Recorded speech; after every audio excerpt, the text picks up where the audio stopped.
The Jedi High Council, an exclusive club of the 12 Jedi Masters tasked with governing the entire Jedi Order, the most powerful and knowledgeable of them all. The Jedi High Council made important decisions regarding the training of Padawans, as well as deciding when an apprentice would undergo the Jedi trials in order to advance to knighthood and later the rank of Master. The High Council also enforced the Jedi Code and typically selected their own 12 members. They would also later take a leadership role as the Clone Wars raged across the galaxy. So just which Jedi of the tens of thousands in the galaxy were selected to sit in those pristine 12 chairs? Let's talk about it.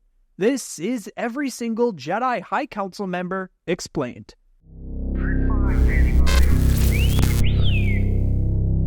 Yes, we did make a video on this topic back in 2022, but it's a rough watch and we felt it was worthy of an update. Let's just say our editing and my voiceover skills have come a long way. In this video, we'll just be touching on the council members from around the prequel trilogy, as the High Republic era isn't one I've explored much aside from watching The Acolyte. Without further delay, let's begin. Sifo-Dyas. Sitting on the council shortly before the Phantom Menace, Sifo-Dyas was a human Jedi Master from Menace who was gifted with the power of foresight. When he foresaw a coming war that would ravage the galaxy, he believed that the Galactic Republic would require an army if it were to prevail. Yet, his peers on the Jedi Council rejected his notions, leading to his removal from the council. Nevertheless, he pursued his ideas in secret and contacted the Kaminoan cloners, but in doing so, he unknowingly entered the crosshairs of the Sith, who set out to assume control of and hijack his cloning project. Jedi Master Count Dooku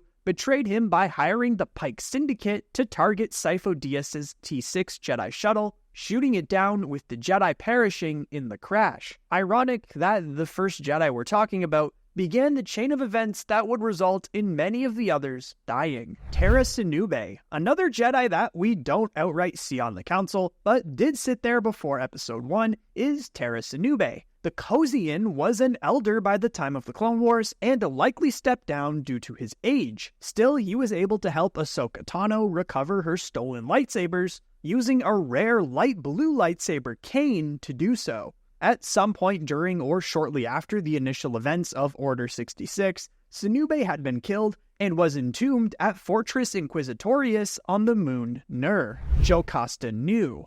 The chief librarian of the Jedi Temple's archives on Coruscant, Jocasta Nu once sat on the Jedi Council. She managed to flee Coruscant when Order 66 came down and attempted to set up a new Jedi school. Jocasta returned to the temple to recover a Jedi holocron, which listed every Force-sensitive child in the galaxy prior to Order 66. But Nu was tracked down by Darth Vader and the Inquisitors and was slain by the Sith Lord. Katri, a female Marilyn that served on the council prior to the Phantom Menace, Jedi Master Katri was killed on Raxus Secundus by a group of security droids. This prompted Count Dooku and Mace Windu's investigation in Tales of the Jedi. Tyvaka. A rare Wookiee Jedi Master, Tyvaka was another to serve on the council shortly before the prequel trilogy. A revered and respected Jedi Master, Tyvaka trained several Padawans including Plokoon, who we'll get to shortly. The Wookiee was renowned for his ability to sense the future and assess the best possible course of action in any given situation. So he was chosen to help Senator Valorum broker peace between the Stark Commerce Combine and the Trade Federation during a Bacta shortage. At the Peace Summit, where several other notable Jedi were present, they rendezvoused with the Federation's representative, Nute Gunray,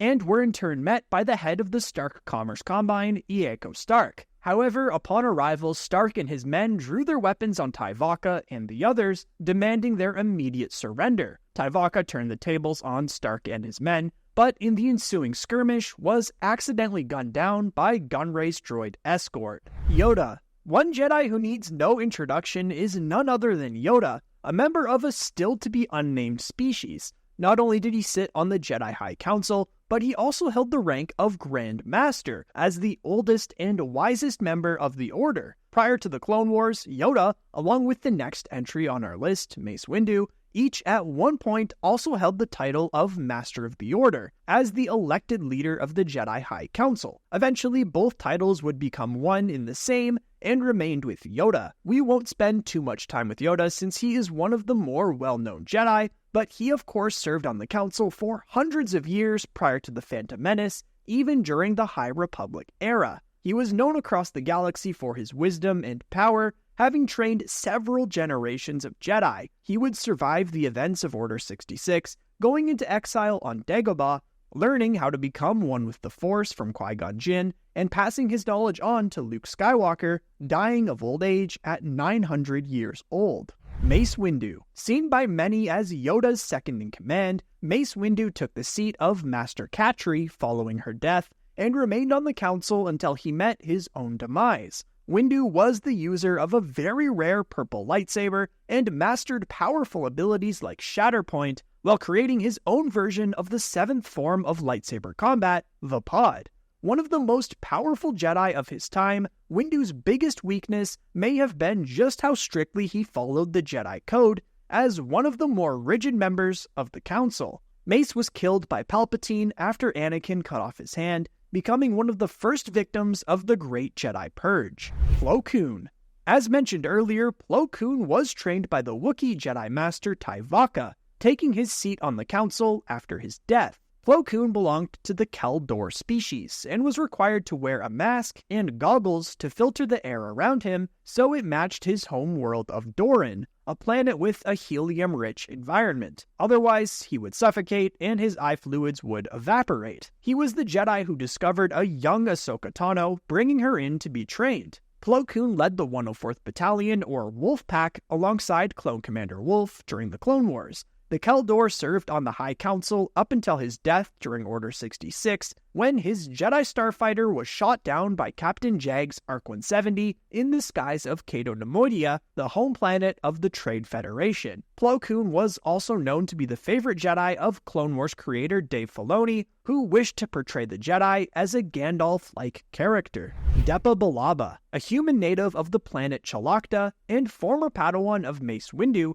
Depa Billaba fought in the Clone Wars and became the master of Caleb Dume, or Kanan Jarrus. She served on the Council during the Phantom Menace and Attack of the Clones, but was not seen in the Genoshan arena. At some point during the early days of the war, Billaba got into a skirmish with General Grievous, with her clone battalion suffering a 90% casualty rate. Billaba was badly injured and placed in a coma for 6 months, forcing her to step down from the Council. Though she would return to her seat eventually, she stepped down for unknown reasons prior to Revenge of the Sith. During the final days of the war, Master Billaba and her Padawan led the Battle of Kaller, their forces pinned down prior to the arrival of their reinforcements in the form of Clone Force 99. Just as the Bad Batch and the Jedi prepared to launch another counteroffensive, Order 66 was issued, with Clone Captain Grey and his men turning on the Jedi. Billaba would sacrifice herself in order to save Doom, allowing him to survive, and one day join the rebellion with the new name of Kanan Jarrus. Eth Koth, an Iridonian Zabrak, the same species as Maul but from the planet of Iridonia instead of Dathomir, Eth Koth served on the Council prior to the Phantom Menace and participated in the Battle of Geonosis. Later in the war, Koth was captured by General Grievous in a battle over the planet Seleucami before being rescued by Obi-Wan Kenobi, Anakin Skywalker, and Adi Gallia. Sometime following his rescue, Koth relinquished his seat on the High Council, leaving the Jedi Order entirely. He would go on to have a wife and daughter, becoming a priest on a desert planet. Following Order 66, Darth Vader would track the former Jedi down, killing him and abducting his child for the Empire's Project Harvester, an inquisitorious operation to capture young Force sensitives and turn them into Imperial agents skilled in the ways of the dark side of the Force. Yarael Poof, a Quirmian Jedi Master, Yarael Poof, like Yoda, served on the Council for hundreds of years, dating back to the High Republic era. Poof died on an unknown mission prior to Attack of the Clones, though it was depicted in a Legends comic, where he sacrificed himself to destroy a planet-killing artifact on Coruscant. Behind the scenes, he was replaced as to avoid confusion with the similar in appearance Kaminoan cloners. He's probably best known for his run in the Star Wars Robot Chicken parody episodes when he's tasked with bringing up pizza for the Jedi Council. He returns to the aftermath of Order 66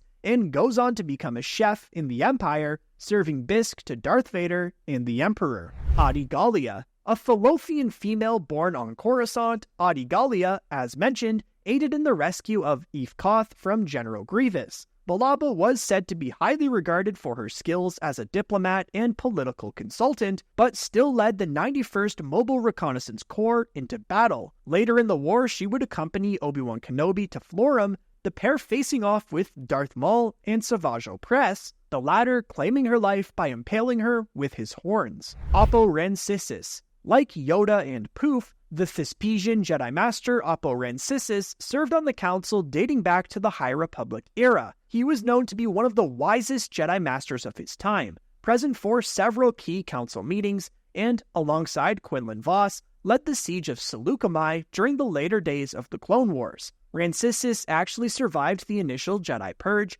appearing on a list of survivors that the Grand Inquisitor presented to Darth Vader. Evan Peel. A member of the Lannic species, Evan Peel at some point lost his left eye. During the Clone Wars, Peel was assigned a dangerous mission in the Outer Rim, where he and his captain, Tarkin, would discover information about the Nexus route, a key hyperspace route which extended between the hearts of Separatist and Republic territory. Desperate for the information, Peel was captured and imprisoned at the maximum security Citadel complex on Lola Sayu by the Separatists. A task force led by Obi-Wan Kenobi and Anakin Skywalker came to the rescue, but unfortunately Peel would be killed during the escape, attacked by a pack of Anubas. He passed along his information on the Nexus route to Ahsoka Tano with his last words, before succumbing to his injuries. Yaddle. The female of the same unknown species as Yoda, Yaddle also sat on the Council for a long time prior to the Phantom Menace and apparently trained Oppo Rancisis. Yaddle stepped down from the Jedi Council off-screen before the end of the Phantom Menace, deciding to take a less active role in Jedi affairs. She would notice the turmoil within Count Dooku following his apprentice Qui-Gon Jinn's death at the hands of Maul. Following Dooku to the works and watching him meet with Darth Sidious, Yaddle would confront Dooku and offer him compassion, but it was too late. Dooku would cement his fall to the dark side, besting Yaddle in a lightsaber duel, cementing her as his first known Jedi kill. Ki-Adi-Mundi. A member of the Saurian species, Ki-Adi-Mundi had two brains. Other than Yoda and Windu, he is the only other Jedi mentioned so far to have a speaking role in the prequel films. Mundi often stuck to both logic and the Jedi Code, having a hard time believing that the Sith returned or that Count Dooku had fallen to the dark side. Not only did Mundi participate in the Geonosian arena, he also helped lead the Second Battle of Geonosis, even authorizing the use of flamethrowers. Mundi was the one who originally expelled Ahsoka Tano from the Jedi Order when she was suspected of bombing the Jedi Temple hangar. In Revenge of the Sith, he raised his concern about the Separatist attack on the Wookiee homeworld of Kashyyyk. The final days of the war saw Mundi lead the 21st Nova Corps, or Galactic Marines, during the Battle of Megiddo. When Order 66 came down, he was leading a charge across a bridge before Commander Bakara and several other Marines stopped following and opened fire. Mundi was able to deflect a few shots before ultimately going down. Saesee Tiin. Rounding out the Jedi Council at the time of the Phantom Menace is Saesee Tiin, an Iktachi from the moon Iktoch. Tiin participated in the Battle of Geonosis and was known to be a skilled lightsaber combatant and starfighter pilot, perhaps second only in the cockpit to Anakin Skywalker. He was also known to have natural telepathic abilities superior to most other Jedi. Tiin accompanied Mace Windu and two other Jedi, who we'll get to, becoming one of the first victims of the Great Jedi Purge at the hands of Darth Sidious himself. Coleman Trebor. We now enter Attack of the Clones territory with Coleman Trebor, The male Verk that resembled a dinosaur took the council seat of Yarael Poof after his passing. Trevor participated in the Battle of Geonosis, making the unwise decision to jump up to Count Dooku's platform in an attempt to end the war before it even began. Trevor was quickly gunned down and killed by the bounty hunter and clone template Jango Fett. Shaak Ti, a female Togruta, the same species as Ahsoka Tano, Shaak Ti took the council seat once held by Yaddle. She participated in the Battle of Geonosis in Attack of the Clones. After the onset of the war, Shaak Ti was tasked with overseeing the training of clone troopers on Kamino. Her compassionate views often clashed with the more ruthless outlook of the Kaminoan cloners. Shaak Ti may have been the closest Jedi to uncovering the secret of Order 66 when Clone Trooper Tup's inhibitor chip malfunctioned and he was brought to Kamino along with ARC Trooper 5s. The biggest mystery surrounding Ti, however, has to do with her death. During the Great Jedi Purge, it seems the canon answer is that Anakin Skywalker killed her during his raid on the Jedi Temple. The scene was cut from Revenge of the Sith, but is referenced in a vision in the Clone Wars. Another Episode 3 deleted scene had her killed by General Grievous during the first act of the movie, which is also referenced by Anakin and Obi-Wan in Clone Wars. We also have to mention her Legend's death at the hands of Starkiller, which is my personal favorite, but definitely isn't canon. Stas Ali. Now into the Revenge of the Sith editions. Stas Ali was the cousin of Adi Gallia and took her seat on the council following her death. She too participated in the Battle of Geonosis. Ali was known to be more skilled with Force healing, becoming a member of the Jedi Medical Corps. In the final days of the Clone Wars, Ali and Clone Commander Neo led the 91st Mobile Reconnaissance Corps on Seleucami. When Order 66 came down, Neo and another clone fell behind Ali on their bark speeders, opening fire on the Jedi Master, sending her to a fiery grave. Kit Fisto.